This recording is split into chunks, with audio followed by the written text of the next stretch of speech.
Also, we do have an overflow room right next door as well too. So if folks want a place to sit, we're gonna have the meeting on the big screens in there as well too. So just letting folks know.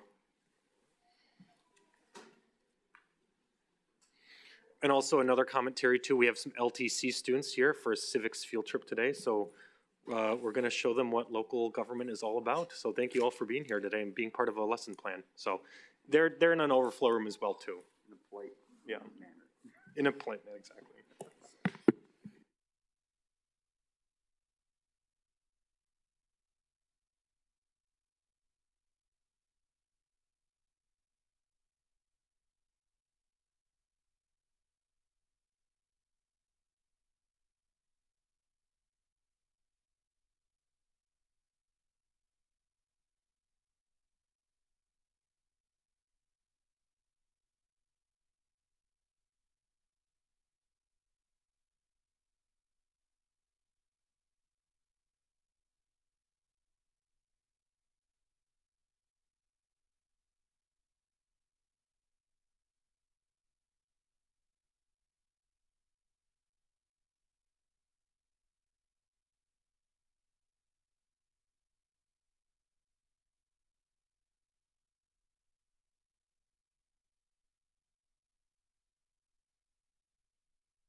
All right, it is 6 o'clock and I will call the 15th regular Common Council meeting to order. Will the clerk please state the quote of the day? Thank you, Mr. Mayor. What you do has far greater impact than what you say. Thank you. Will the clerk please call the roll? Alderperson Ackley. Here. Alderperson Decker. Here. Alderperson Feldy. Alder Feldy will be late and will be joining online momentarily. Alder Flicky-Paneski. Here. Alderperson Laster. Here. Alderperson Mitchell. Alderperson Perella. Here. Alderperson Salazar. Here. Alderperson Salaglio. Present. Alderperson Walton. There are 9 present. Thank you. For everyone in attendance, would you please stand for the Pledge of Allegiance? I pledge allegiance to the flag of the United States of America and to the republic for which it stands, one nation, under God, indivisible, with liberty and justice for all.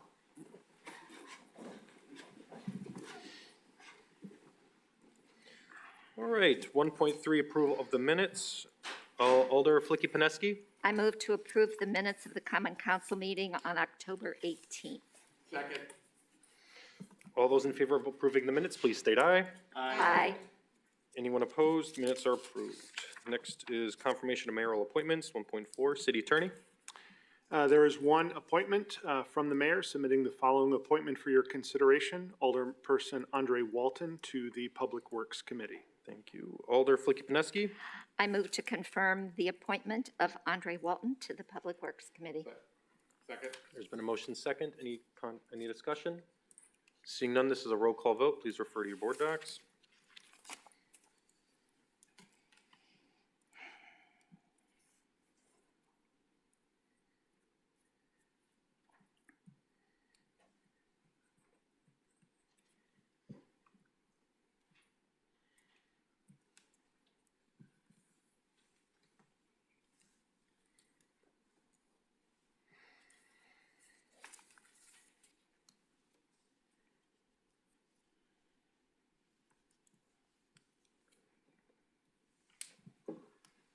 Nine ayes. All right, that's approved. Next is public forum. Will the city clerk please introduce the list? Deidre Martinez is first. And individuals, when you come up to the podium, please state your name and your address. Guys always put me up first. You get 5 minutes. Deidre Martinez, 1405 North Avenue, Sheboygan, Wisconsin, 53083. Thank you. You have 5 minutes. Okay, so certainly a citizen of the city of Sheboygan, but also the leader of the Sheboygan County Chamber of Commerce. My role in the community is how do we support our businesses and, provide economic growth and prosperity for all of the organizations that continue to, give back to the communities in which we work, live, and play. One of the significant issues that we have in front of us is a workforce development shortage, and this is not limited to the city of Sheboygan or Sheboygan County or even the state of Wisconsin. But nonetheless, it is an issue, and it is an issue that if we don't get it under control, our problems will grow. They will become more significant because our organizations will not be able to continue to make the things that they make or do the business that they do without the help that they need. We need working class families. We need to attract and retain working class families. Just last week, the Sheboygan County Chamber of Commerce hosted our annual Workforce Development Symposium. And we learn a lot through that process. But one of the top 3 issues that has come up that relates to workforce development shortage is our inability to provide safe care for children so that their parents can go to work. We have 3,500 jobs available, according to Indeed, right now in the county of Sheboygan. More than 2,000 of those jobs are production line opportunities. Production doesn't stop at 5 o'clock, folks. There's second shifts, there are third shifts, and it's not limited to manufacturing. Our healthcare workers, if you want to have a heart attack in the middle of the night, I hope that that doctor can make it to work and that their children are cared for in a safe space. Or if you enjoy all of the beautiful things like Lake Michigan and the tourism and the hundreds of millions of dollars that are injected into our community annually, I really hope that somebody can be working that front desk at Blue Harbor or any one of our hotels. The bottom line is, we are a pro-family community, and we are certainly a pro-business community. But if we can't provide opportunities for our working class families to go to work by giving them safe spaces for their children in their own neighborhoods. I was a single parent for a number of years. Thankfully, my children are older, and I don't have to worry about childcare at this juncture in my life. But I did, and I will tell you what, I wanted my kids to be in childcare in my own community. I didn't want to have to take them somewhere else because it was more convenient for other people.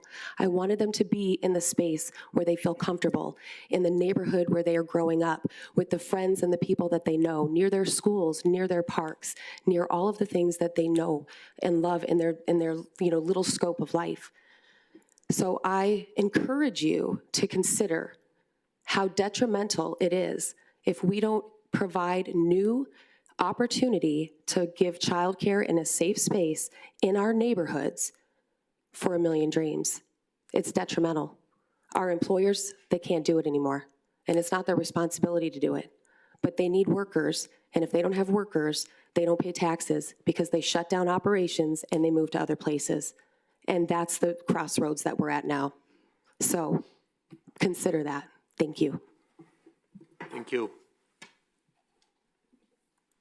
Next is Chris Cheeseborough.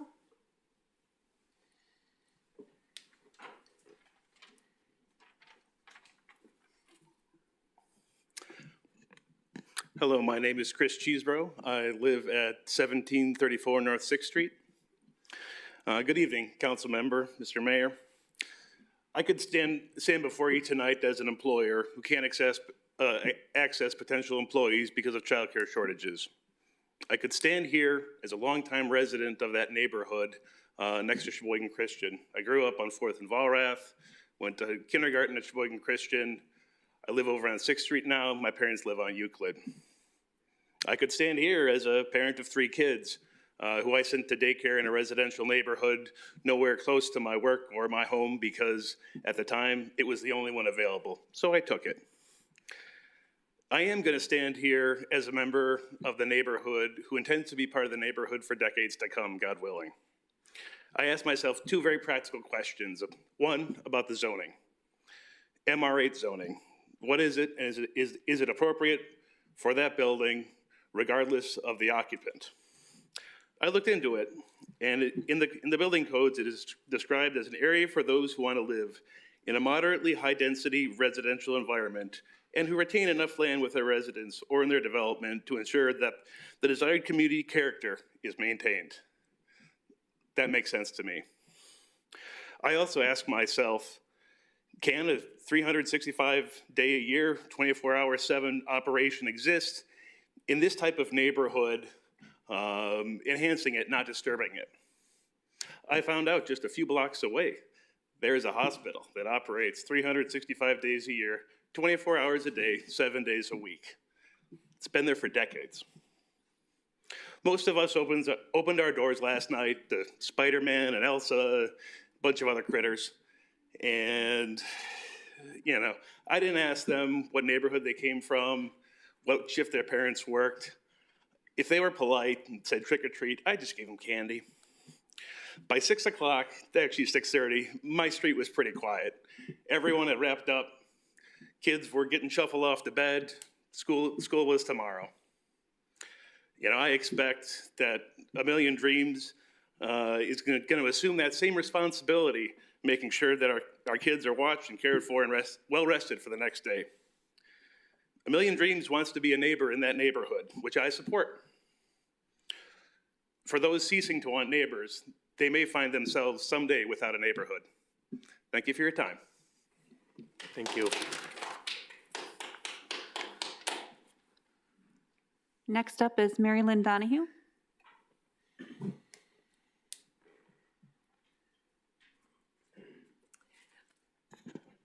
Good evening. My name is Mary Lynn Donahue. I live at 418 St. Clair Avenue here in Sheboygan.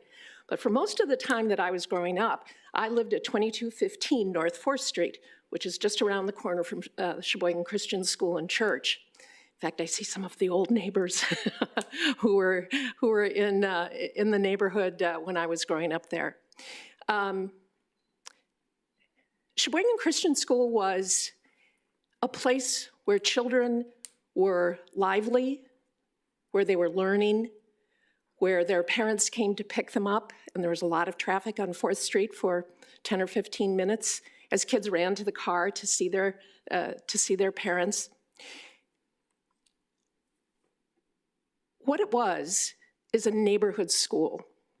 And if you look around Sheboygan, whether private or public, almost all of our schools are neighborhood schools. They're embedded in the neighborhoods that they have been built up in. And as Mr. Cheeseborough just very eloquently stated, they are part of the neighborhood and they are a critical piece of neighborhood well-being and atmosphere.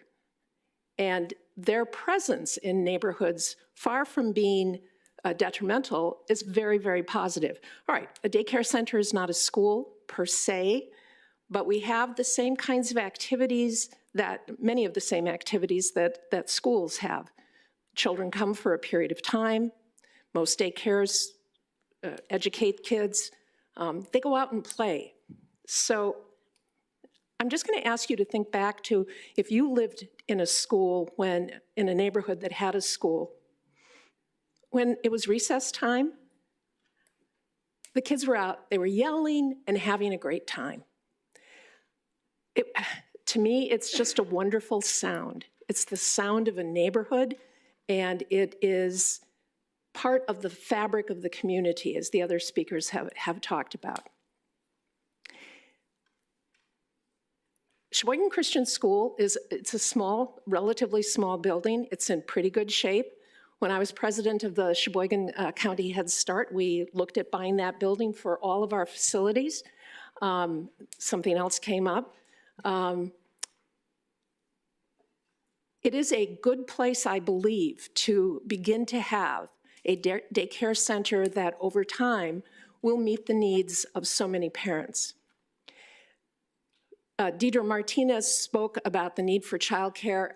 The United Way Child Care Task Force surveyed parents and child care centers in August. There was a waiting list of 287. Of those, 207 were toddlers or infants. United Way, and I was also president of Family Connections, which is a child care resource and referral center. What they're recommending now is if you want to have a baby, if you want to start a family, put your child's name on a waiting list 2 years in advance before you even become pregnant. Childcare is just an overwhelming need within our community. I believe that, so what I also just want to touch on is that what you're being asked to do tonight is to rezone. You are not being asked to approve the entire plan.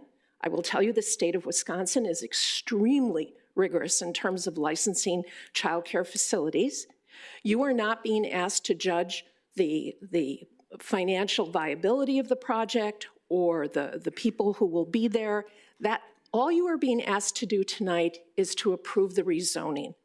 I would suggest from what I have read that A Million Dreams is a very ambitious project, and I assume it will start small and gradually grow. Within that rezoning, I think that this will be an important contribution to 2215 North 4th Street and the folks on Euclid and all over the neighborhood. So please keep in mind that that rezoning is a narrow topic for you to consider tonight, and I think you would be well justified in voting unanimously for that rezone. Thank you. Nice to see you all. Thank you. Next up is Michael Sprangers.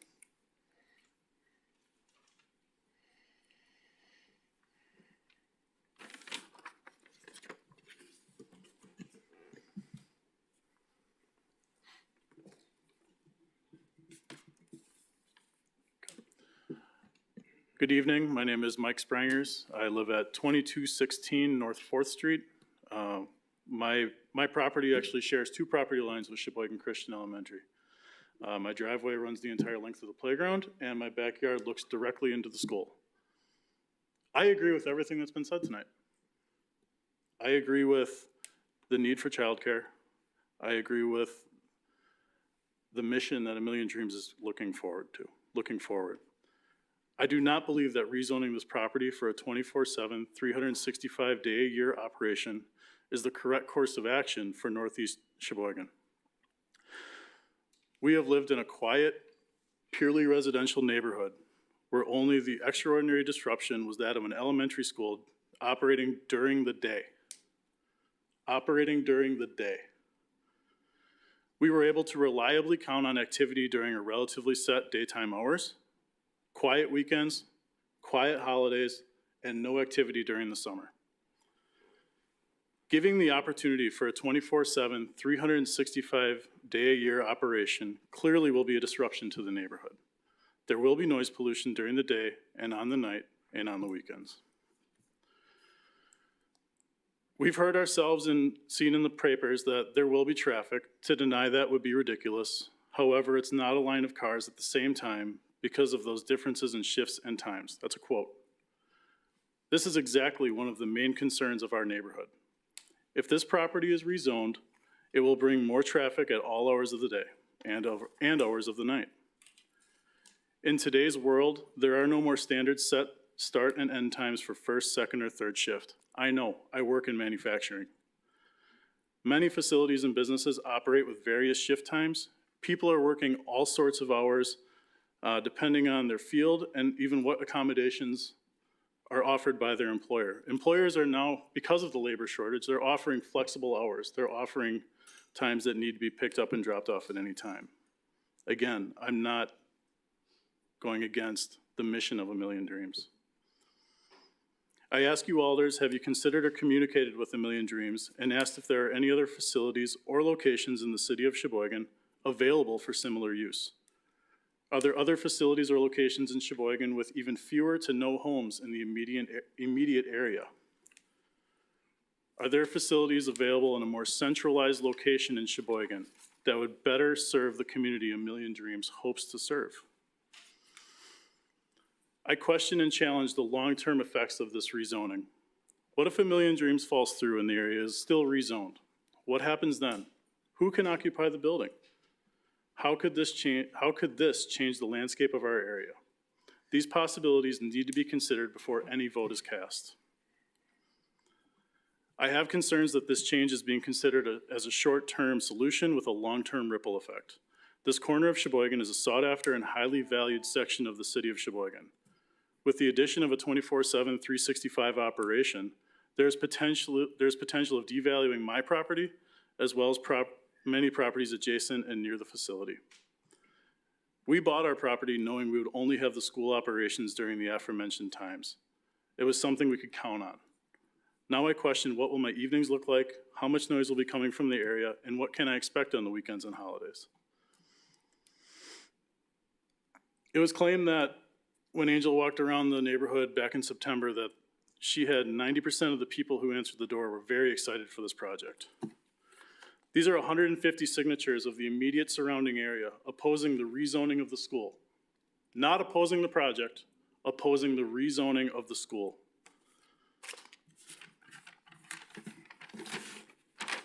This is a map. Where am I? This is a map detailing all the signatures we got of homes and residences opposing the rezoning. Sheboygan Christian's right here. Nearly 100% of the homes immediately adjacent to the school, all signed. I would like to reiterate, under no circumstances should my words be taken as a stance of being against the need or the value of a facility like this. I simply believe that rezoning 418 Geely Avenue for a 24/7, 365-day-a-year program is not the correct course of action for the city of Sheboygan.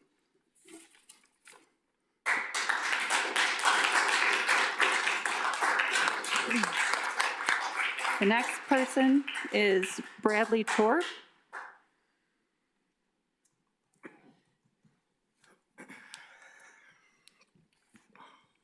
Good evening, City Council. My name is Bradley Turp.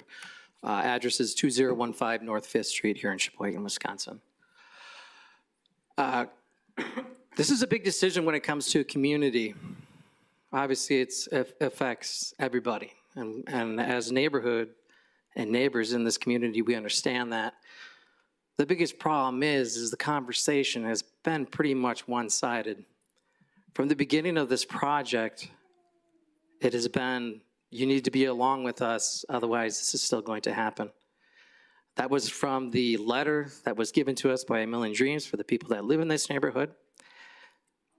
We showed up at the council meeting asking questions, why? Why is this happening? How come we weren't notified? It came out that city was notified. It came out over the Labor Day weekend paper, again, with minimal, I guess, interruption by the local people because we just didn't know about it. So how do we have a community and a community meeting a couple weeks later where not a single person got up and said, I want this in my neighborhood? Half of you were there. You heard the same thing I heard. Mr. Mayor, you were there as well. There wasn't a single person that says, gosh, I can't wait for this to move in. It's not that we don't understand the need for daycare. Believe me, I have 4 children of my own. the youngest of two. I had some very lean times in my own life where it was either I was working or my wife was working, but we had to make it happen. So here's the thing. We've had the letter, we've had the community meeting. You have 14 pages of signatures of neighbors that are asking you to stop with the rezoning. We understand the need for the daycare. Ever since this has come out, it has been stated to us that this was the perfect building. That's in stark contrast to the words, the only building. Rezoning is specifically when the local government can't find another spot to place this. Those words have never been spoken. In all the Sheboygan Press, the Sheboygan Sun, and all the articles that were written, it's never been stated that this is the only option. The spirit of the law when it comes to rezoning is exactly that. It's the last option. I worry for the council when it comes forward to a future business, you might be in a bit of trouble. Simply because profitability has now become the forefront of rezoning. Because this can be done to save a corporation or a non-for-profit some money, it has an overall detrimental effect to the neighborhood. Now, it's been brought up that there is another 24/7, 365-day operation. Yes, Aurora Hospital's there, also a nonprofit, but they make $7.5 billion a year. And by the way, that 24/7, 365 is going to be disappearing very soon. You know this. So we keep trying to dig a well where there is no water, where neighbors have stated, please stop. Please listen to us. Please, we're asking. Many of my neighbors are here, people I've grown up with. Lynn Donahue spoke. I cut her mother's lawn. I cut Mary Jane Donahue's lawn. She's my neighbor, okay? These are the connections that make a neighborhood. Me and Mr. Cheesebro used to spend time together back in middle school. Those are things that make neighbors. Let's not forget what the biggest thing here is. This is about children. I can't think of a worse idea when it comes to the sanctity and the innocence of a children. By state of Wisconsin, child can be into daycare 14 hours a day. That doesn't include the 9 months that they're in school. How and when are they expected to have a home life? As a teacher in this district, I face these kids on a daily basis, and the conversations keep coming up. Man, what's their home life like? I get it. You're doing what you best you can. But again, this isn't the place for it. If you want central location and central businesses, we understand that. But then put it there. It's in the best interest of the child. That's what we're asking for. Thank you. Thank you.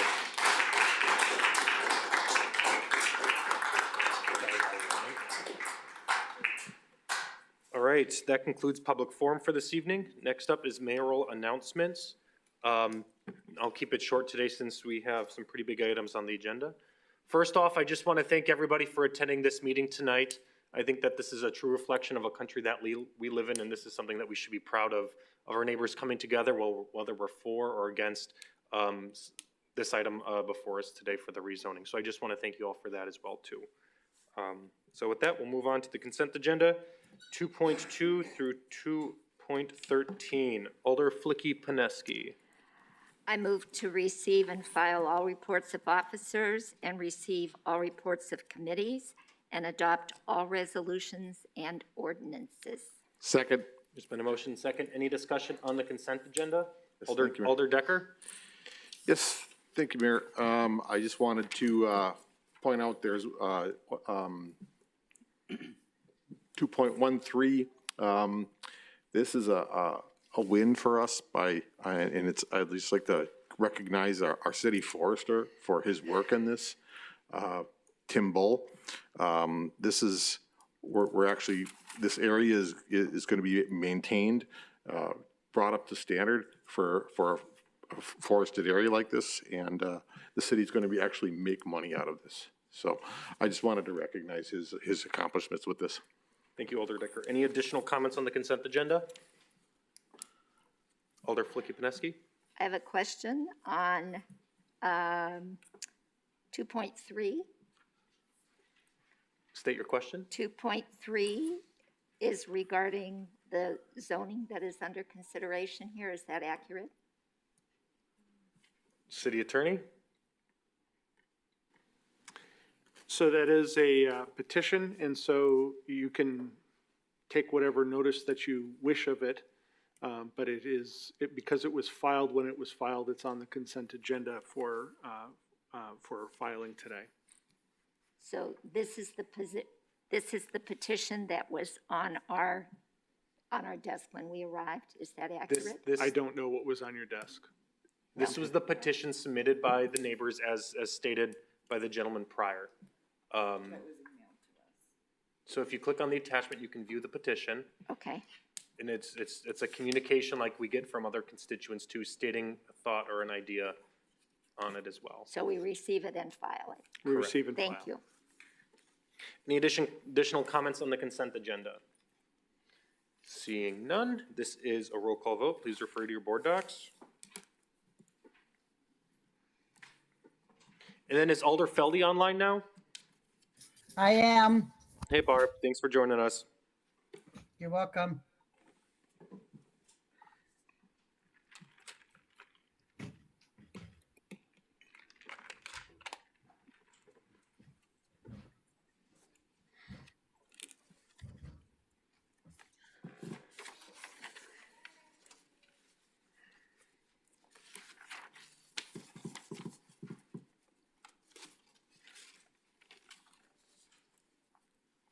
Ten eyes. All right, consent agenda is approved. Next, we go to matters laid over. Before we jump into 3.1 and 3.2 regarding the rezoning for A Million Dreams, I'd like to turn over the microphone to City Attorney Adams, just to fill in the alders as well as the public in terms of the petition that was submitted, in terms of the impact that this has on the agenda for items 3.1 and 3.2. So there was a petition, as was noted by Alderperson Flicky-Pineski, that was submitted by a number of people around the city. There is a provision in our zoning code for a protest petition. A protest petition can be filed against an amendment to the official zoning map with the city clerk. Such a protest petition must be duly signed and acknowledged either by the owners of 20% or more of the area of land included in the change, or by owners of 20% or more of the area of land immediately adjacent, extending 100 feet therefrom, or by the owners of 20% or more of the land directly opposite thereto, extending 100 feet from the street frontage of such opposite land. What happens is if you have such a protest petition, and it is a valid protest petition that meets the requirements, that would change the burden of voting here, and it would move it to a 3/4 majority instead of a simple majority. There have been some recent changes. We don't have too many people on the council who were around the last time we dealt with this with the Field of Dreams, but at that time our ordinance provided that the supermajority was 3/4 of the entire council. Since that time, the Common Council did change that ordinance, and it is now only 3/4 of those present and voting. So for example, if this petition were a valid petition, 3/4 of those of you voting, at least one of you will not be voting today because of a conflict, would have to approve it.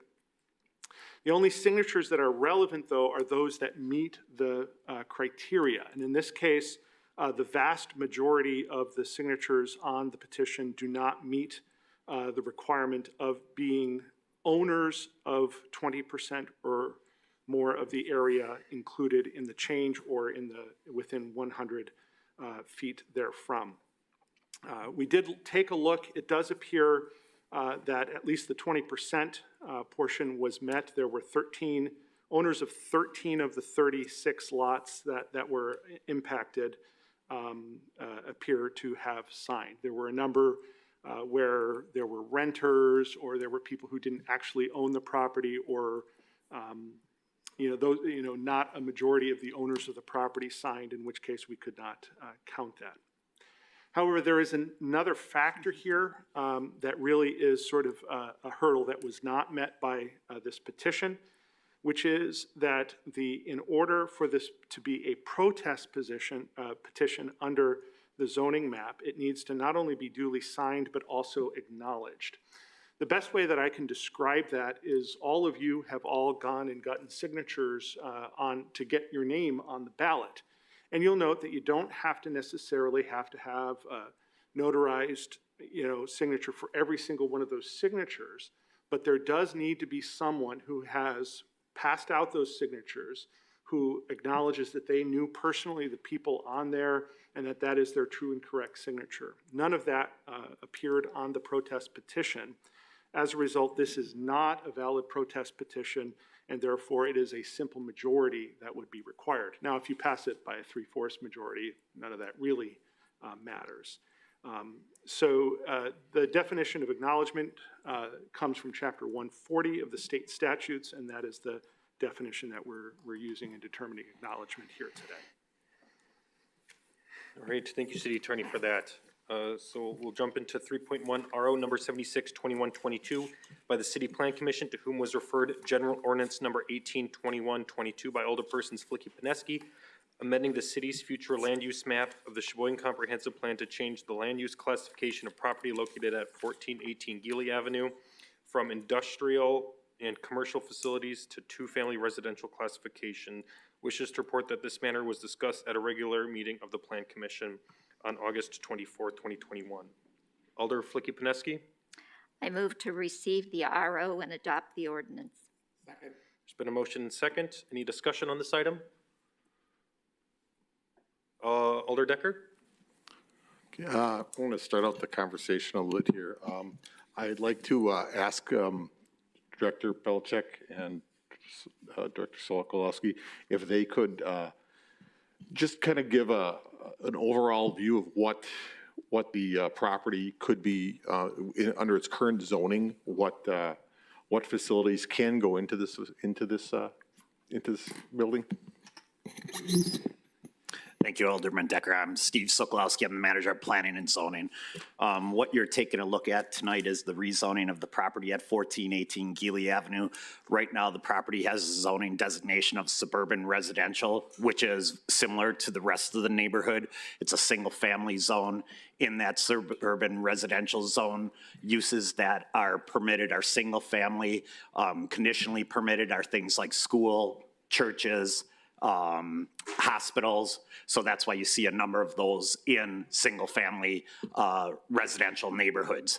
So basically, the reason why Million Dreams had made the request for the mixed residential was because a daycare facility, a large daycare facility, more than 15 people or 9 to 15 or more, has to go is not permitted. You can have a small one out of your home, but not a large business operation. So the thought was, if the parcel was zoned to the mixed residential allows for single family, but it also allows for two families, duplexes. And it conditionally allows for the daycare facility.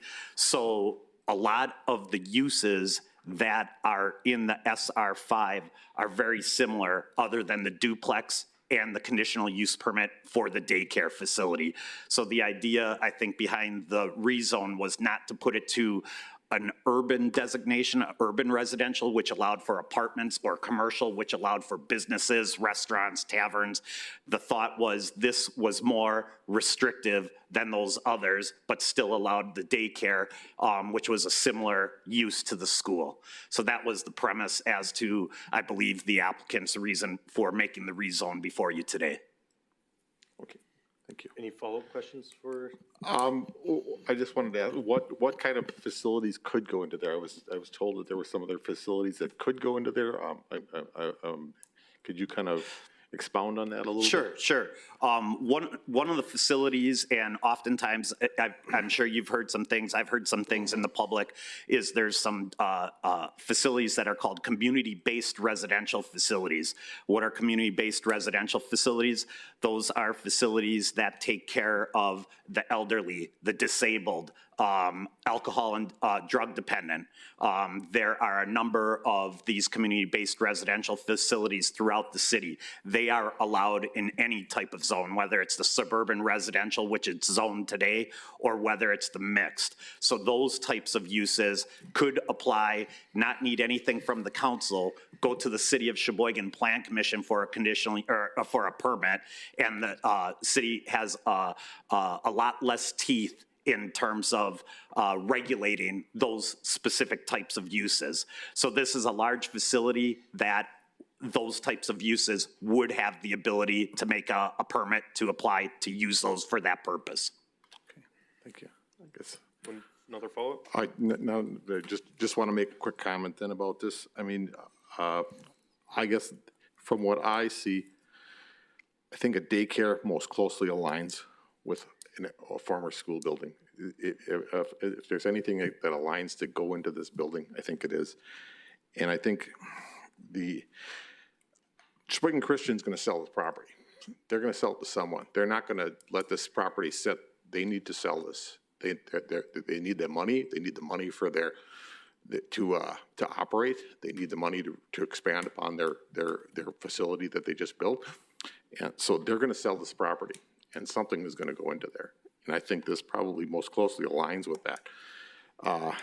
I also believe that from what I've looked at when we first had this and after this, I looked at some of the things around the city.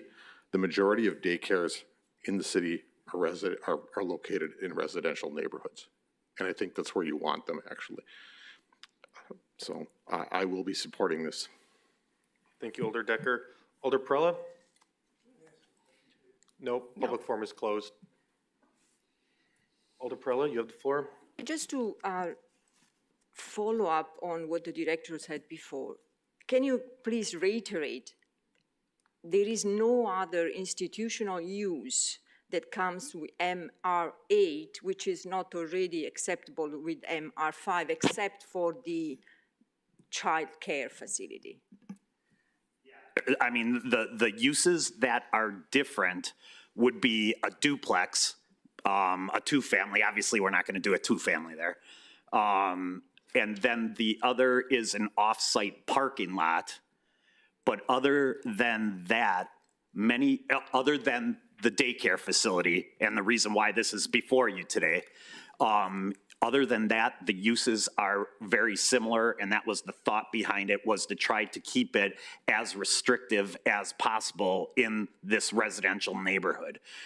The other item that comes up is, someone mentioned this is strictly about land use designation. That was one of the statements that was made by one of the presenters, and that is in fact correct. Do we want to rezone this from the suburban residential to the mixed residential? If the answer is yes, if the council votes for it, then the applicant would still have to apply for a conditional use permit to discuss the operations before the City of Sheboygan Plan Commission, before this would be formally approved. If it was denied, then they would not be able to make that application. Thank you for the clarification, and I think that responds to what the gentleman said before, one of the speakers, that we don't know what could happen to this land once we change the use zoning, even if this specific organization would not go through or would not see fruition. So I think that we have the answer to that question. Thank you. Thank you, Alder Prella. Any other discussion from alders? Alder Flicky-Pineski? Thank you. I was the one who suggested that we put this vote on hold when it came to our council 4 weeks ago. And it was very clear to me that the presenters at that point had not been fully engaged in the discussion about the child care center. So we put it on hold for 30 days. And in the last 30 days, I think this community has heard more about early childhood education and childcare than it has in the last 30 years. So thank you for that. We also had a neighborhood meeting in the neighborhood, and I thank A Million Dreams for that. They gathered the neighborhood. I stopped counting after 85 people. There were at least 85 people in the audience, a couple of whom were my colleagues on the council, a couple of whom were city administrators. I have been inundated with phone calls and with emails. Thank you for everybody who truly is involved in their community. It was actually heartwarming. Not everybody was on one side, okay? I had emails and phone calls from both sides of the aisle. And I kind of chuckled because in this chamber at this minute, we do have almost an aisle, okay? The objections that I primarily heard, and I went back to a couple of people and said, what are your objections? The two I heard were noise and traffic. In a former life, I was a preschool teacher, okay? So I know about kids playing. 4-week-olds don't go out to play, okay? Kids don't go out to play between 10 at night and 6 in the morning, typically. So I think about that and think, can we work around noise and traffic? Out of the blue on Friday, I got a phone call from the Wisconsin Early Childhood Association. Out of the blue, and she had kind of a strange commentary about how I was involved, and I clarified it. And she said, you know, we do traffic surveys, we do traffic studies, we do economic development studies about the impact of childcare, and we are willing, and we do sustainability studies for the child care programs itself. Well, the only thing we're talking about is zoning. And at that first meeting, I talked with the people who had spoken at the council meeting and said, you know, one of the alternatives is a vacant, abandoned building. Would you rather have that? And of course, nobody wants a vacant, abandoned building. I have heard my property values may go down. According to the Wisconsin Early Childhood Association, that does not happen. Now, it may happen, but it is not necessarily going to happen. So when I look at the fact that this school has been in this neighborhood as long as it has, I am going to vote yes for the rezoning, and I know that it will make some of my neighbors really not happy, and it will, however, assist the community, its children, and our businesses. Thank you. Thank you. Mayor? Alder Feldy? Yes. Thank you, Roberta, for that information. I have not been on the fence about this. I've been listening, reading my emails, listening to the phone calls, and I'm going to go with the constituents and, you know, where their most favored votes would be. And I can tell you honestly that probably I stopped counting after a while, and probably the greater majority are in favor of this daycare. So I also will be voting yes. All right, thank you, Alder Feldy. Any additional comments from alders? Alder Ackley? Thank you. I just wanted to tell everybody that's in this room tonight, as well as all the people that have called or emailed, that I appreciate every one of you for voicing your opinions, because I feel like it's super important as alders that we vote not only with our conscience, but also with our neighbors, regardless if they're in our district or not. We need to take into consideration what everybody has said. I feel like this has been a very contentious issue. But the majority of the people that I have spoken with or have emailed with, and I'm still trying to respond to emails because I had so many that I'm still going, thanks a lot for reaching out. So you guys may get one of those tonight or tomorrow, because I feel like it's important to communicate with anybody that emails. But I have decided to vote yes, because part of it is because I know that there is a need for daycare. It is not our responsibility to determine how this business runs or what it does. Our determination is to ensure that the business could be placed there if they can prove themselves to be able to do so.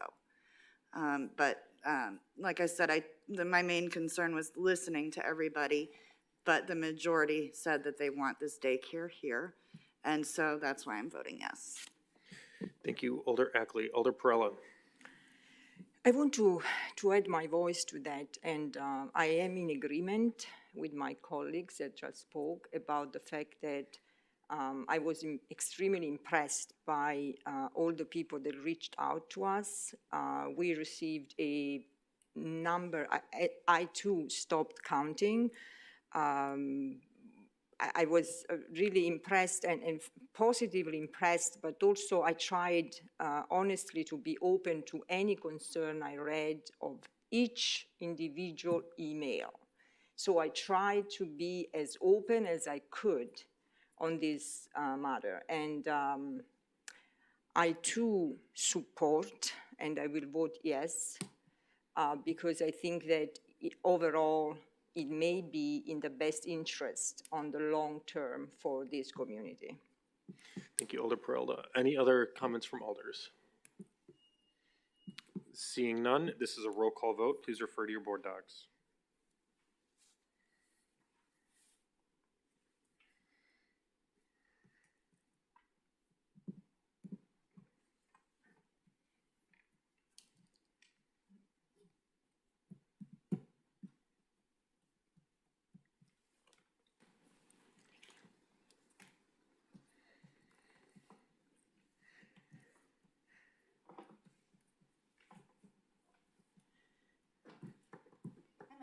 Okay, thank you.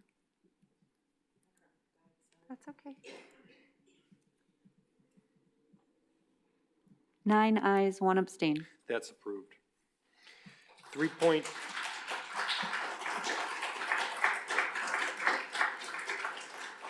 It's a two-parter, folks. We got one more item on this one. 3.2, RO number 772122 by the City Plan Commission, to whom was referred RO number 642122 by the City Clerk, and General Ordinance number 192122 by Alder Flicky-Pineski, amending the City of Sheboygan official zoning map of the Sheboygan zoning ordinance to change the use classification of the property located at 1418 Geely Avenue from Class Suburban Residential to Mixed Residential classification. Wishes to report that this matter was discussed at a regular City Plan Commission. Alder Flicky-Pineski.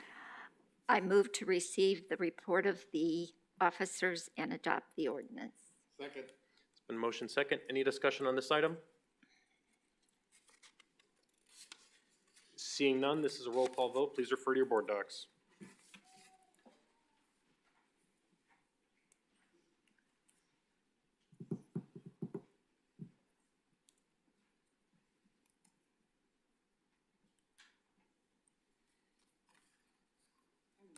Okay.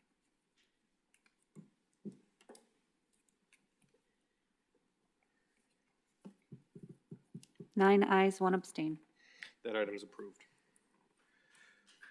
That concludes our items for the rezoning of 1418 Geely, just for the public. But feel free to stay for the rest of the meeting if you'd like. It's 418. Excuse me, 418. 418. Yep. Thank you. 14. All right.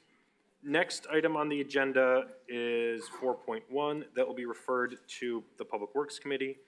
Next, we have items 5.1 through 5.9 that will be referred to a variety of different committees as well. Next, we'll report of committees. And if there's seeing no objection, we'll take up 6.2 RC number 143-2122 first before we take up 6.1. Seeing no objection, we'll take up 6.2 first. RC number 143-2122 by the Finance and Personnel Committee, to whom was referred resolution number 77-2122 by Alderpersons Mitchell and Flicky-Pineski, amending resolution number 103-2021 to correct the 2020 property tax levy and authorizing the finance director make any necessary budget adjustments and appropriations in the 2021 budget. Alder Mitchell? Thank you, Mayor. I make a motion to receive the RC and adopt the resolution. Second. Motion and second. If we could have folks please leave the council members to take their conversation outside the chambers, that would be appreciated. Thank you. Thank you. All right, there's been a motion and second to approve 6.2. Any discussion on this item? Seeing none, this is a roll call vote for 6.2. Please refer to your board docs.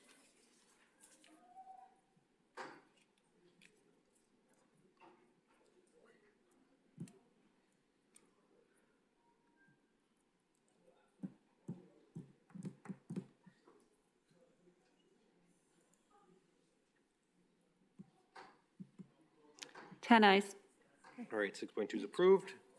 Back to 6.1, RC number 132-2122 by the Committee of the Whole, to whom was referred RC number 129-2122 by the Finance and Personnel Committee, to whom was referred resolution number 75-2122 by Alderpersons Feldy and Flicky-Pineski, establishing the 2022 budget appropriations and the 2021 tax levy for the use during the calendar year, recommends adopting the resolution. Alder Flicky-Pineski?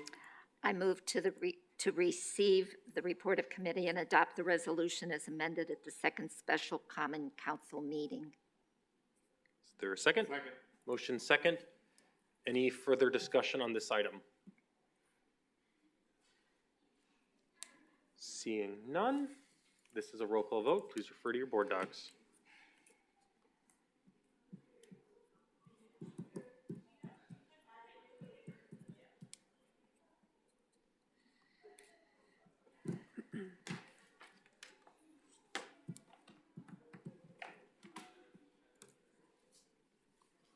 Nine ayes, one no.